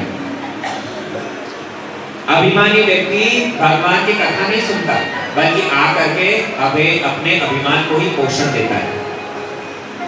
आपने देखा हो कभी प्रतिष्ठित लोग, कभी कोई एमएलए और जो भी, मतलब स्पेसिफिक कुछ नहीं कह रहा, लेकिन प्रतिष्ठित लोग क्या करेंगे, हमेशा सभा के बीच में आएंगे और आकर के जब खाली होगा परिवेश तब नहीं आएंगे, जब पूरा हाउसफुल होगा उस समय पर आएंगे, आकर के प्रतिष्ठा आकर्षित करने के लिए। हर कोई ऐसा होता है ये नहीं, लेकिन प्राय अपने अभिमान को पोषण करने के लिए उस स्थान पर प्रतिष्ठा आते हैं। ये देवता लोग भी मन ही मन विचार कर रहे हैं, हम स्वर्ग के देवता और मर्त्य जगत में जाएंगे, इन मनुष्यों के बीच में बैठकर कथा सुनेंगे। और दूसरी ओर शंकर जी को देखो, शंकर जी भगवान की कथा के कितने बड़े रसिया हैं कि पक्षियों के बीच में बैठ करके भी काक भुशुंडी से कथा सुनते हैं। रामचरितमानस पढ़े हो ना, शंकर जी हंस का रूप धारण करके, एक पक्षी का रूप धारण करके पक्षियों के बीच में बैठ करके काक भुशुंडी से राम कथा सुनते हैं। ये शंकर जी तो हनुमान हुए ना, रामचरित सुनी देखो रसिया, प्रभु चरित क्या सीताराम लखन, भगवान के चरित्र को सुनने के लिए कितना आग्रह है उनका, कितनी वो एक्साइटेड हैं कि पक्षियों के बीच में बैठकर भी सुन लेते हैं। और कहाँ ये देवता मनुष्य के बीच में बैठना नहीं चाहते। अभिमानी व्यक्ति कथा नहीं सुनता, अभिमानी व्यक्ति तो आकर के केवल मात्र अपने अभिमान को पोषण करता है। इसलिए श्रोताओं को नीचे बिठाया जाता है, बोले बैठो अभिमान रहित होकर के अंततः कथा सुनो। लेकिन मन में तब पर भी यही भाव होना चाहिए कि श्रोता वक्ता दोनों मिल करके भगवान की कथा की सेवा कर रहे हैं। हम ऊंचे सिंहासन पर बैठ करके श्रेष्ठ हो गए ऐसा दंभ नहीं करते, लेकिन हम कह करके यदि भगवान की सेवा कर रहे हैं, कथा की सेवा कर रहे हैं, तो आप लोग अटेंटिवली सुन करके भगवान की कथा की सेवा कीजिए। श्रवण कीर्तन दोनों ही तो सेवा है ना, श्रवण कीर्तन के माध्यम से ये सेवा हम दोनों ही कर रहे हैं। अभिमान रहित होकर के श्रवण किया जाए, अभिमान रहित होकर के कीर्तन किया जाए, तो अवश्य ही वो कथा हमें लाभ देगी। इसलिए शुद्ध गोस्वामी शौनकादि ऋषियों को ये कथा प्रसंग श्रवण करवा रहे हैं, भागवत ग्रंथ श्रवण करवा रहे हैं। ये ग्रंथ इतना महिमावान देवताओं को प्राप्त नहीं हुआ। ब्रह्मरात्रो विचार्येव यथा देवांच हासः, उनका उपहास करके भगा दिया। ये ग्रंथ श्रवण किया है परीक्षित महाराज ने 7 दिन, और 7 दिन तक जब कथा सुनी, मुक्त होकर के जो ही भगवान के धाम जा रहे थे, ब्रह्मा जी को आश्चर्य हुआ। जब ब्रह्मा जी के लोक से होते हुए जब भगवान के धाम जा रहे थे, ब्रह्मा जी ने जानते हैं क्या किया, एक तराजू ले लिया और एक तराजू के एक पलड़े पर उन्होंने सारे जगत के सत्कर्म रख दिए और तराजू के दूसरे पलड़े पर भागवत कथा की महिमा रखी। जैसे ही भागवत कथा की महिमा को तराजू में दूसरे पलड़े पर रखा गया, ये तुरंत नीचे भारवत होकर के जमीन को स्पर्श कर गया और सारे सत्कर्म ऊपर उठ गए। अर्थात कथा श्रवण के साथ में किसी सत्कर्म को कंपेयर नहीं किया जा सकता। आप जगत के जितने सारे पुण्य कर्म हैं उनको एक और कर दीजिए, भगवान की कथा में आकर के जो बैठे हैं, भगवान की कथा जो आप लोग सुन रहे हैं, बड़े भाग्यवान हैं, बड़े मंगलकारी ये भगवान की कथा आपके लिए होने जा रही है। इसलिए ऐसी दिव्य कथा को हम आगामी 6 दिनों तक श्रवण करेंगे। आप लोगों से एक प्रार्थना है कि कथा पर जरा समय से उपस्थित होइए। समय से उपस्थित होने से कथा का पूर्ण लाभ प्राप्त कर पाएंगे। अगले 6-7 दिनों तक संध्या समय पर चूल्हा बंद कर दीजिए, क्योंकि नीचे तो सबके लिए प्रसाद की